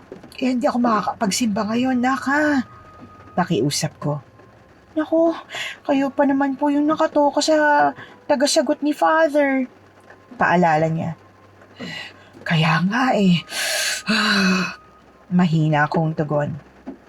Ipag-iinit ko na lang po kayo ng tubig para po magsuob na lang po kayo. Baka sakali na mawala ang lamig sa katawan ninyo. Alok niya. Maraming salamat anak. Pasasalamat ko. Kaagad na nagpakulo ng tubig si Rachel. Nang magsuob ako, kahit papaano ay nabawasan ang lamig ng katawan ko. Pero imbis na gumaan ang pakiramdam, napalitan naman yon ng pangangati. Nagsimulang mangati ang dila ko. Sobrang kati na para bang may kumakagat na hindi ko maintindihan. Mama, ano po nangyayari sa inyo? Bakit po nilalagyan niyo ng kalamansi yung dila niyo? Nagtataka niyang tanong sa akin. Kasi naman, napakakati ng dila ko. Parang may tumutusok-tusok o kumakagat. Paliwanag ko habang nilalagyan ko pa rin ng kalamansi ang dila ko. Ay, patingin nga po. Ilabas niyo nga po yung dila niyo. Utos niya. Eto. Sabi ko sabay labas ng dila. Hala, may mga maliliit na pula nga po. May nakain po ba kayo na may allergy kayo, ma? Gulat niyang tanong matapos niya itong tingnan. Wala naman eh. Wala pa nga ako nakakain ngayong araw dahil napakakati talaga. Sa kabal sa pagkain ko. Nag-aalala kong sagot. Subukan niyo po na uminom ng gamot para sa allergy. Ibibili ko po kayo yan sa butika. Alok niya. Sinubukan kong uminom ng gamot sa allergy na sinasabi ni Rachel. Naibsan naman ang pangangati nun.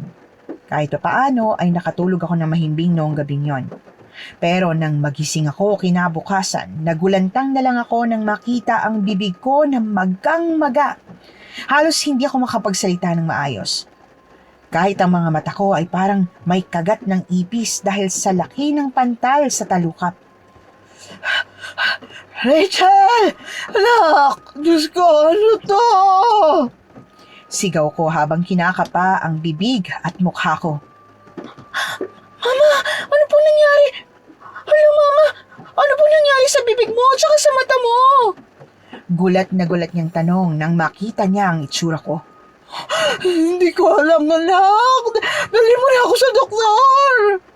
Pakiusap ko habang halos maiyak sa sobrang takot. Pero, paano po kita mailalabas ng ganyan ang itsura niyo? Siguradong pagchichismisan ka. Nag-aalala niyang sabi. Patakas tayo lalabas. Magsusuot na lang ako ng mask, tsaka ng shades. Mabilis kong suhestyon. Sige po, tara na po. Baka kung ano na po mangyari sa inyo eh. Mali po yata na pinainom ko kayo ng gamot sa allergy. Baka hindi po allergy yan. Sabi niya habang nagmamadaling alalayan ako. Yun na nga eh. Matatakot ako, anak. Paano kung hindi ako gumaling na? Nanginginig kong tanong. Huwag po kayo mag-alala, Mama. Hindi pa naman po siguro malalayan. Habang maaga pa, ipatingin na po natin sa doktor. Pagpapakalma niya sa akin. Nagpunta nga kami sa ospital kahit na ang totoo, napakahirap tumakas sa mga mapangmatang mata ng mga tsismosa na kapitbahay namin. Binigyan naman ako ng doktor ng paunang lunas. Ang sabi niya, malalang allergy daw yon kaya kailangan akong turukan ng gamot. Pumayag naman ako na maturukan. Ilang minuto lang ang nakalipas, gumana kaagad ang gamot. Humupa ang pamamaga at kahit papaano ay nabawasan ang pangangati. Binigyan din ako ng gamot at pinayuhan na magpa-laboratory test ng dugo para malaman kung ano ang eksaktong pagkain o bagay na allergic ako. Pero, Diyos ko! Ano to? Bakit ang daming insekto sa higaan ko? Rachel! Rachel, anak! Napasigaw ako habang tarantang sinusubukang alisin ang mga nakikita kong insekto. Mama? Ano po nangyayari sa inyo? Mama! Nagtataka ngunit nag-aalala niyang tawag sa akin. Tulungan mo ako! Ang daming insekto sa katawan ko! Alisin mo to! Tulungan mo ako! Sigaw ko. Mama! Wala po mga insekto. Ano ba nangyayari sa inyo? Taranta niyang sabi habang pilit akong pinakakalma. Nagising na lang ako sa kalagitnaan ng mahimbing kong tulog na punong-puno ng iba't ibang insekto sa katawan ko. Bawat pagpag ko sa katawan ko, bumabalik lang din ang insekto. Nakakadiri ang bawat paggapang nito sa balat ko. Yung mga uod, malamig at basa ang paggapang nito. Habang yung mga ipis at gagamba, kinikilabutan ako sa mga paa nilang umaapak sa balat ko. Iyak na ako ng iyak sa sobrang takot hanggang sa isang iglap. Tila natauhan ako nang hawakan ako ni Rachel sa magkabilang balikat habang inaalog. Mama! Binabangungot po kayo! Mama! Gumising po kayo! Sigaw ni Rachel habang malakas niya akong niyuyugyog. Diyos ko! Rachel! Napabalikwas ako ng bangon habang habol ang hininga. Ano po bang napanaginipan niyo at sobrang takot na takot kayo? Nag-aalala niyang tanong sa akin. Nagising ako sa higaan ko na punong-puno ng iba't ibang insekto. Anak, parang totoong-totoo lahat ng mga nangyayari sa akin eh. Parang nasa balat ko talaga yung mga insekto kanina. Nakakakilabot.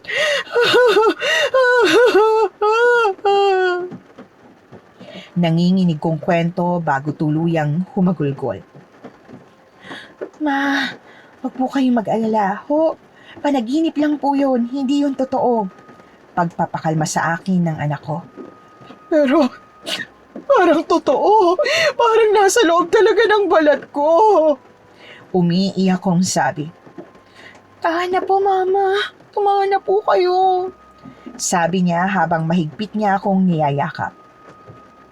Agad na niyakap ako ni Rachel habang umiiyak ako. Hindi ko maipaliwanag pero talagang parang nangyari yung napanaginipan ko. Akala ko hanggang doon na lang ang mararanasan ko pero hindi. Sa sumunod na araw, mas tumitindi pa ang nararanasan ko. Tuwing gabi, nagkakaroon ako ng mataas na lagnat. Nilalamig ako ng husto kaya hindi ako makatulog ng maayos. Tuwing umaga naman ay bigla na lang may kung anong gumagapang sa balat ko. Hanggang sa isang araw, natumba na lang ako sa sahig dahil sa matinding sakit ng tiyan. Aray ko! Ang sakit ng tiyan ko! Daing ko habang napapahawak ako sa tiyan ko. Mama! Ano po nangyayari sa inyo? Mama! Taranta niyang tanong habang nilalapitan ako. Ang sakit-sakit ng tiyan ko! Sobrang sakit! Sigaw ko habang namimilipit sa sakit. Teka lang po, ikukuha ko po kayo ng maligamgam na tubig. Sabi niya bago nagmamadaling kumilos. Parang may gumagapang sa loob ng tiyan ko. Alisin mo! Alisin mo! Halos maiyak kong sigaw. Tumihaya ako at pilit na kinalmot ang tiyan ko para alisin ang kung anong nararamdaman ko na gumagalaw. Napakasakit nun. Parang kinukutkot ang mga laman loob ko. Halos marinig kong pagkutkot ng mga insekto sa loob ng katawan ko. Nanunuot yon hanggang sa aking mga tainga. Kutkot ng kutkot. Kasabay nun ay ang nakabibinging tawa ng isang babaeng hindi ko kilala. Na para akong napapaliw. Napatakip ako sa tenga ko. Pilit na sinusubukang pahintuin ang maingay na tawa na naririnig ko. Pero kahit anong pilit ko, hindi ito mawala. Tila umaalingaw-ngaw ito sa isip ko. Hanggang sa maramdaman kong may gumagapang mula sa tiyan ko paakyat hanggang sa dibdib ko at lalamunan. Nakakapanghilakbot na hinabol ko yon ng aking mga kamay pero hindi ko mahabol hanggang sa nakaramdam ako ng pag-ikot ng sikmura kasunod ng pag-angat ng init sa lalamunan ko. Dali-dali akong bumangon at kaagad na sumuka. Pero ang mas ikinabahala ko ay ang paglabas ng mga nakakatiring insekto mula sa bibig ko. Napakarami, halos hindi mabilang. Sinusubukan kong pigilan ang pagsusuka ko pero kahit na anong gawin ko, naduduwal pa rin ako. Mama, ano pong... Diyos ko po, ano pong mga yan? Bakit po kayo sumuka ng mga pako at buhok? Gulat na gulat niyang tanong nang makita niya ang mga isinuka ko. Alisin mo mga insektong to! Alisin niyo sa katawan ko! Alisin niyo! Sigaw ko habang wala sa sarili. Mama! Wala pong insekto! Ma! Paulit-ulit niyang sabi. Anak, tulungan mo ako! Tulungan mo ako! Alisin mo mga insekto! Anak! Desperado kong pakiusap bago tuluyang humagulkol. Kailangan na po natin sabihin to kay Papa, Ma. Nanginginig niyang sabi. Rachel, may sumisigaw sa tenga ko. May sumisigaw. Tumatawa siya. Hanapin mo kung sino siya. Takot na takot kong sabi. Hindi ko alam kung hanggang kailan ako parang wala sa sarili. Basta't ang natatandaan ko lang ay paulit-ulit na may lumalabas na mga insekto sa bibig ko. Nangangati ako at nagkakaroon ng mga pantal sa katawan. May gumagapang sa loob ko at may paulit-ulit na bumubulong sa tenga ko. Natauhan na lang ako bigla ng may isang matandang lalaki na nasa harapan ko na. May mga dahon na nakapalibot sa ulo niya habang ang kanyang mga mata ay nakapukol sa akin. Noong una ay hindi ko maintindihan ang mga pinagsasasabi niya kay Rachel na nasa tabi ko. Hanggang sa tumayo siya at umalis mula sa harapan ko. Mama, kumusta pong pakiramdam niyo? Mahinahon niyang tanong. Rachel, anak, mahina kong tugon. Salamat naman po at sumagot na rin po kayo sa wakas. Kinabahan po ako na baka hindi na tumalab yung gamot sa inyo ng albularyo. Sabi niya sabay buntong hininga ng maluwag. Albularyo? Teka, nasan ba tayo? Nagtataka kong tanong habang nililibot ang tingin sa paligid. Nandito po tayo sa albularyong nirekomenda ni Jopay. Tinawagan ko kasi si Papa kanina. Sinabi ko sa kanyang lahat ng mga nangyayari sa inyo at sabi niya na baka binabarang kayo. Kaya naghanap ako ng albularyong makakatulong sa atin. Yun po ang gumamot sa inyo kanina, Ma. Paliwanag niya. Teka, magaling na ba ako? Nag-aalala kong tanong. Hindi pa po eh. Ang sabi po ng albularyo, hindi isang beses lang ang panggagamot sa inyo dahil masyadong malakas yung barang na binigay sa inyo. Sobrang galit daw kasi yung taong gumawa nito, Ma. Sagot niya. Diyos ko, bakit naman ako babarangin? Litong tanong ko. Mama, kasi naman po eh. Nag-aalangan niyang sabi. Gusto mong malaman kung bakit ka binabarang, Tessa? Aba, syempre, napaka-chismosa mo kasi. Lahat na lang ng mga nangyayari sa buhay ng ibang tao, chinichismis mo. Kaya yan, kinarma ka na tuloy. Sermon ni Jopay sa akin. Nakikipagkwentuhan lang naman ako.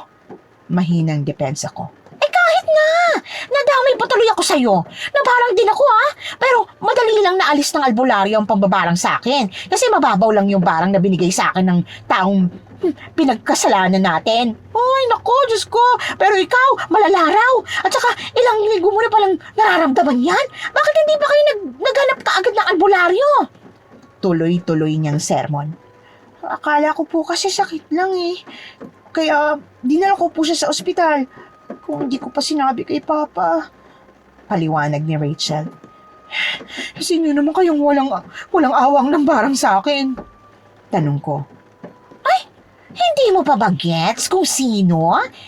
Sino ba bang galit na galit sa'yo ngayon? Tanong niya pabalik. Si Marjorie? Gulat kong sabi. Ay, oo, siya nga. Kasi hindi talaga siya binalikan ng afam niya. Ito pa ha, totoo talaga na ginagatasan lang niya yung afam. At ang malupit pa nito, siya pala talaga ang nang-scam dun kay George. Kwento ni Jopay. Tapos siya pang may ganang mambarang. Gigil kong sabi. Abay, syempre! Sinira mo lahat ng mga plano niya sa buhay, ano? Naubos ang lahat ng gamit nila sa bahay dahil hinakot na ng mga pinagkakautangan niya. Paliwanag niya. Tama na nga po yung pagchichismisan niyo. Kakainis naman po kayo eh. Napahamak na nga po kayo sa pagchichismis. Uulit na naman po kayo. Saway ni Rachel.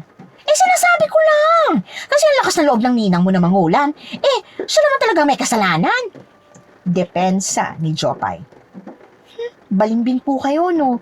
Kanina lang sabi niyo nakakainis si Mama dahil chismosa at dapat hindi nakikialam sa buhay ng may buhay. Kayo rin naman po pala, ganun. Diretsahang sagot ni Rachel.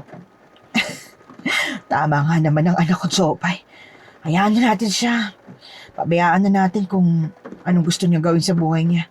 Basta huwag niya lang tayo barangin. Sabi ko sabay mahinang tawa. Ay, ewan. Nakakairita. Basta ikaw, magpakatatag ka ha. Matindi yung parang na binigay sa'yo. Kaya, kailangan mong maging handa. Bili niya. Pero teka, paano nga pala nawala yung mga senyales ko ng barang? Usisa ko. Ay, may inilagay sa'yo na anting-anting na magpoprotekta sa'yo mula sa barang. Pero magpuputol din yan dahil malakas yung mambabarang na gumagawa sa'yo nito. Uy! Paliwanag niya. Ano raw bang kailangan kong gawin? Tanong ko. Ang pinaka-epektibong gawin ay kausapin mo si Marjorie na siyang nambarang sa'yo. Kapag napapahayag mo siya, edi ihihinto na niya yung pambabarang. Sagot niya. Pero parang alanganin yun eh. Parang hindi niya ako kaagad na mapapatawad. Nag-aalangan kong sabi. Ay, sinabi mo pa. Kaya ang napili namin itong anak mo, gagamutin ka na lang ng albularyo. Pababalik-balikin ka rito para alisin yung barang. Paliwanag niya. Kung ganun, sige, papayag ako sa kahit na anong paraan. Desidido kong sagot. Simula noong araw na yon, nagpabalik-balik na kami sa albularyo. Sinubukan na niya ang lahat ng kakayanan niya, pero wala talagang talab. Madalas na nawawala lang ang barang kapag kinukwentasan niya ako ng anting-anting, pero tuwing gabi, madalas itong napuputol at muli lang din akong nababarang. Nangangayayat na ako dahil sa pambabarang na ginagawa sa akin. Ang mga paa ko, maraming kung ano-anong kagat ng insekto at halos nagnanaknak na.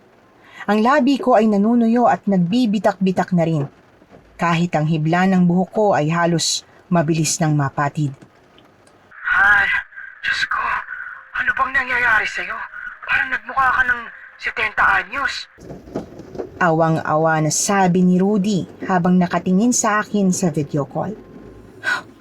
Kaya nga mahal, hindi ko na alam kung anong gagawin ko para lang gumaling ako. Hindi umiepekto ang mga ginagawa ng albularyo. Umiiyak kong sagot. Kung punta mo na kaya si Marjorie, kausapin mo siya at tumingin ka ng tawad. Mas madaling paraan yun. Suwestyon ng asawa ko. Sa tingin mo ba, mapapatawad niya ako? Nag-aalinlangan kong tanong. May pinagsamahan kayo. Kaya sa tingin ko naman mapapatawad ka niya. Sagot niya. Pero paano kung hindi? Paano kung hindi na niya talaga ako mapatawad? Nag-aalala kong tanong. Ang importante, sinubukan mo. Mahinahon na saad ng aking asawa. Sige, susubukan ko. Kapag gumaling na ako, pangako, hindi na talaga ako mangchichismis. Na-realize ko na kahit pa totoo nga talaga ang mga ginawa ni Maring Marjorie, wala na dapat akong pakialam doon. Buhay niya yun eh.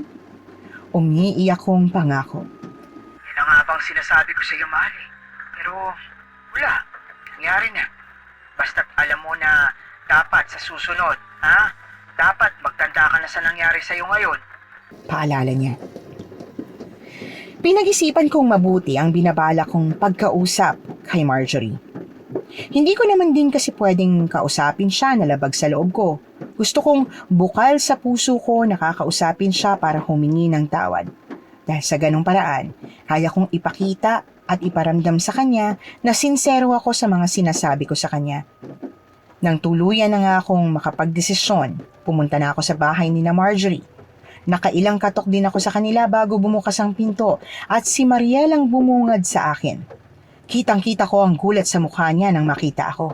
Pero binaliwala ko yon. Sa halip ay tinanong ko siya kung nasaan ang mama niya. "Anong ginagawa mo rito, ha?"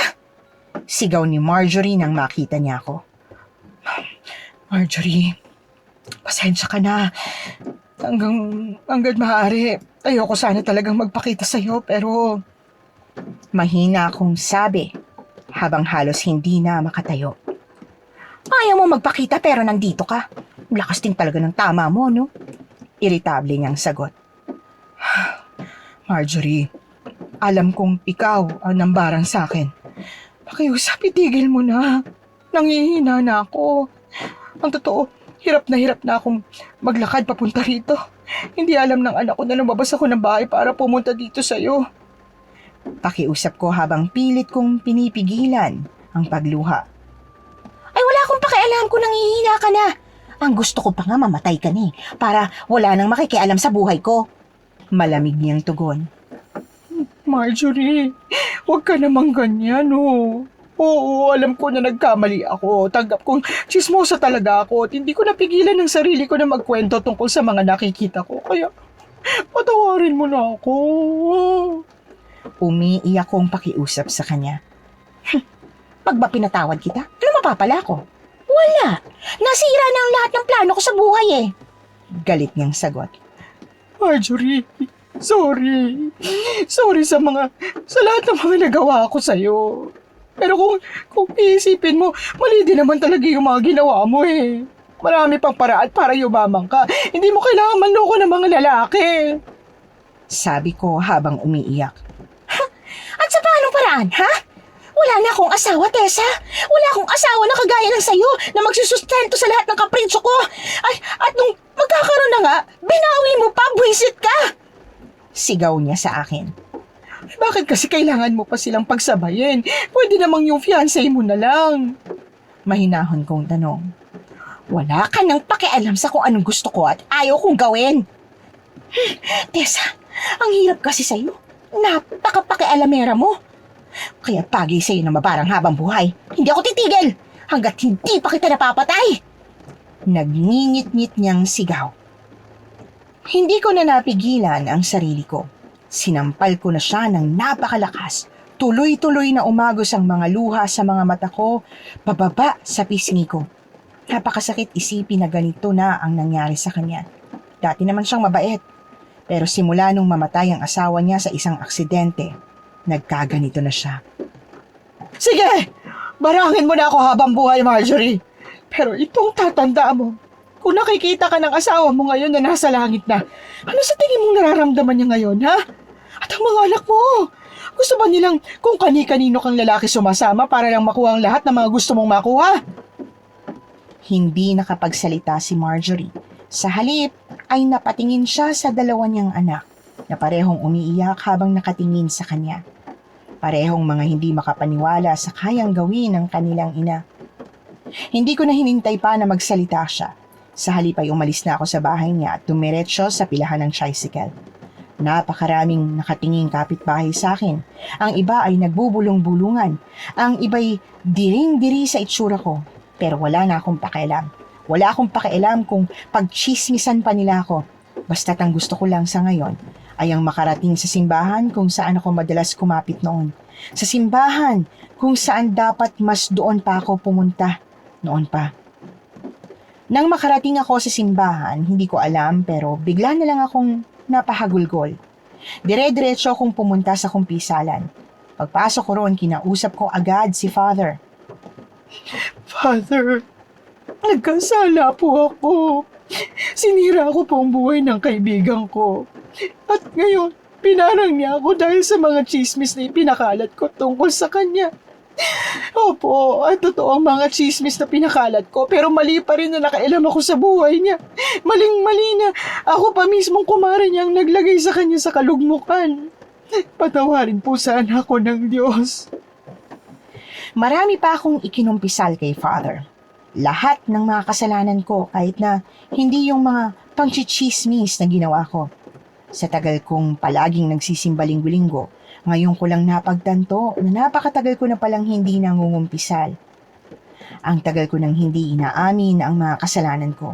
Ang tagal ko nang inisip na hindi naman masama ang ginagawa kong pagkukwento sa buhay ng ibang tao. O baka talagang alam ko naman ang katotohanan. Sadyang ayoko lang aminin sa sarili ko. Pagka-uwi ko ng bahay, napagalitan pa ako ni Rachel sa ginawa kong pag-alis nang hindi nagpapaalam sa kanya. Mabuti na lang at napaliwanagan ko siya ng maayos at nakinig naman siya sa akin. Nang dahil sa pagod, nagpahinga na ako sa kwarto. Ewan ko ba, pero sa unang pagkakataon pagkatapos kong unang makaramdam ng senyales ng barang, ngayon na lang ulit ako nakatulog ng mahimbing. Nagising na lang akong umaga na at mataas na ang sikat ng araw. Anak! Rachel! Ay, Diyos ko! Sa wakas at magaling na ako! Masaya kong sigaw habang tinitingnan ang katawan ko. Oh, Mama, tamang-tama pong gising niyo. Luto na pong almusal. Nakangiti niyang sabi sa akin. Anak, magaling na ako. Tingnan mo. Wala na yung mga pantal sa katawan ko. At saka, nakatulog na rin ako ng mahimbing kagabi. Tuwang-tuwa kong sabi. Alam ko po, Ma. Kagabi ko pa po napansin na parang hindi po kayo pagising-gising tulad ng dati. Kaya pinabayaan ko na po kayo matulog na mahimbing. Mukha pong epektibo yung pangumpisal niyo po kay Father, ah. Paliwanag niya. Kaya nga eh. Kung hindi siguro ako nangumpisal, baka hanggang ngayon, nagtitiis pa rin ako sa sakit. Ang Diyos talaga ang dapat kong kinapitan simula pa noong una eh. Sagot ko sabay mahinang tawa. Pero, di ba po ang sabi niyo po sa akin, pumunta rin po kayo sa bahay ni Ninang Marjorie? Baka naman po dahil kinausap niyo na siya, pinatigil na yung pambabarang sa inyo. Usisa niya. Kahit ano pa man ang dahilan kung paano ako gumaling mula sa pambabarang sa akin, wala na akong pakialam. Basta ako, masaya na akong gumaling na ako ngayon. Sagot ko sabay buntong hininga. Baka naman po bumalik na naman kayo sa pagiging chismosa niyo, ha? Natatawa niyang tanong. Ay, hindi na, no? Kumare ko yung nagpaparang sa akin. Oo, at malakas ang pambabarang niya. Pero, paano kung hindi ko siya kumare? Paano kung hindi ko na kaibigan ng naichismis ko? Ay, tama nang nangyari sa akin ng isang beses. Ayoko na umulit pa. Mariin kong sagot. Paano po yan? Ano na pong gagawin yung libangan? Tanong niya. Siguro, sisimulan ko ng pangarap namin ng papa mo na magbukas ng isang negosyo. Matagal pa sana yun eh. Dapat sisimulan namin kapag umuwi na siya. Pero, wala naman talaga akong ginagawa dahil malalaki na kayo ng mga kapatid mo. Kaya sisimulan ko na. Kesa naman, bakit pa akong maging chismosa ulit, di ba? Nakangiti kong sabi. Mahina siyang natawa. Oh, bakit ka natatawa? May nakakatawa ba sa mga sinabi ko? Nagtataka kong tanong. Wala naman po, Nay. Pero nakakatawa lang ho na kung hindi pa po kayo nabarang, di pa po kayo magbabago. Kahit pa paano, may mabuti rin naman palang naidulot sa inyo yung ginawa ni Ninang. Natatawa niyang paliwanag. Ay, sinabi mo pa. Pagsang-ayon ko. Sang-ayon po kayo? Gulat niyang tanong. Oo. Totoo naman kasi yung sinabi mo eh. Di naman kasi ako naniniwala dati na chismosa ako. Ang pinaniniwalaan ko, mahilig lang ako makipagkwentuhan. Pag-amin ko. Masaya po ako na nagbago na po kayo. Nakangiti niyang sabi. Nagtuloy-tuloy ang paggaling ko. Buti na nga lang at hindi na ulit gumanti pa si Marjorie. Napansin ko rin na simula nung nakuha si Mariel sa trabaho niya, hindi na pumapasok si Marjorie sa BPO company na pinapasukan niya. Ang balita ko kay Mariel, nagtatrabaho daw ang nanay niya sa loob lamang ng bahay. Tinatawag daw yun na work from home setup. Wala nang dumarating na lalaki sa bahay nila, pero unti-unti silang nakakaahon sa buhay. Unti-unti nilang nabawi ang mga dating nasa kanila na pero nawala. Sa kabila nun, hindi ko siya hinusgahan. Pagkatapos ng misa na ako ang tagabasa, lumabas ako sa simbahan para umuwi. Pero dahil kasama ko si Rachel at ang bunso kong anak, hinintay ko na muna sila sa labas ng simbahan. Habang naghihintay, hindi ko akalain na makikita ko si Marjorie na palabas. Hindi ko sinasadya na mapatingin sa kanya. Akala ko ay dire-diretso lang siyang maglalakad paalis pero sa halip ay huminto siya at humarap sa akin. Tessa, sabi ko na nga ba at ikaw yung letter ni Father kanina. Nahihiya niyang bati sa akin. Oo, ako nga. Alangan kong sagot. Alam ko na weirdo tong pag-uusap natin pero hindi ko alam kung magkakaroon pa tayo ng pagkakataon na mag-usap ulit Sabi niya habang nag-iiwas ng tingin. Oo nga, nagulat din ako na bigla mo akong pinansin Natatawa kong tugon. Pasensya ka na, Tessa. Pasensya na dahil sa ginawa ko sa'yo. Alam ko naman na mali yung pambabarang Sadyang nasaktan lang talaga ako. Nawala na ako sa tamang pag-iisip. Pero huwag kang mag-alala dahil napag-isipan ko na lahat ng mga sinabi mo. Tama ka naman talaga. Kung nakikita man ako ng asawa ko sa langit, sigurado ako na nasasaktan siya sa lahat ng mga pinagagagawa ko. Ang mga anak ko rin ang nagsabi sa akin na mali talaga yung ginawa ko. Taos-puso niyang paghingi ng tawad. Ano ka ba? Natural lang naman na nagkakamali ang tao. Ako rin naman, nagkamali. Mali ang ginawa ko sa'yo na siniraan kita. Sobra naman kasing pagiging chismosa ko Pero huwag kang mag-alala dahil nagbago na naman ako. Nakangiti kong sabi. Napansin ko nga, kayo ni Jopay, pareho na kayong hindi nagchichismisan palagi. Tsaka, nabalitaan ko na nagtayo ka raw ng bigasan Sabi niya. Oo, matagal na namin gustong simulan ng negosyong yun. Kaya lang, hindi masimulan dahil hinihintay ko yung pag-uwi ng asawa ko. Pero, mas maganda nga siguro na simulan ko na. Habang nandun pa rin siya sa ibang bansa. Para kung sakali man na hindi maging maayos, di may backup pa kami. Paliwanag ko. Tama yan, Mare. Para hindi ka na mang chismis. Biro niya. Tinawag mo ako, Mare? Hindi mo na isasoli yung kandila? Gulat, ngunit natutuwa kong tanong. Oo, gusto mo bang isoli ko? Natatawa niyang tanong pabalik. Hindi, syempre. Huwag na tayo ulit mag-away, Mare. Natatawa kong sagot. Kahit pa paano, naging maayos ulit ang relasyon namin ni Marjorie bilang magkumare. Dahil nga naging flexible na ang oras niya sa trabaho niya bilang work from home, nakakasama na siya sa akin sa pagsisimba tuwing linggo. Minsan nakakatawa na lang kapag napag-uusapan naming dati kaming nag-away at humantong pa sa pambabarang. Sa ngayon po, ilang taon na rin ang nakalipas at kakagraduate lang ng college ng dalawang anak ko, habang ang bunso naman ay nasa college pa. Si Rachel naman ay nakapasok na rin sa isang public school kung saan science teacher siya. Ang asawa ko naman, huling taon na niya ngayon sa ibang bansa. Sa wakas, ay magsasama-sama na rin kaming pamilya. Hanggang dito na lang po siguro ang kwento ko, Miss Anne. Naway, may natutunan po kayo sa aking kwento. At kung tatanungin niyo po ako, kung nangchichismis pa rin ako, syempre hindi na po.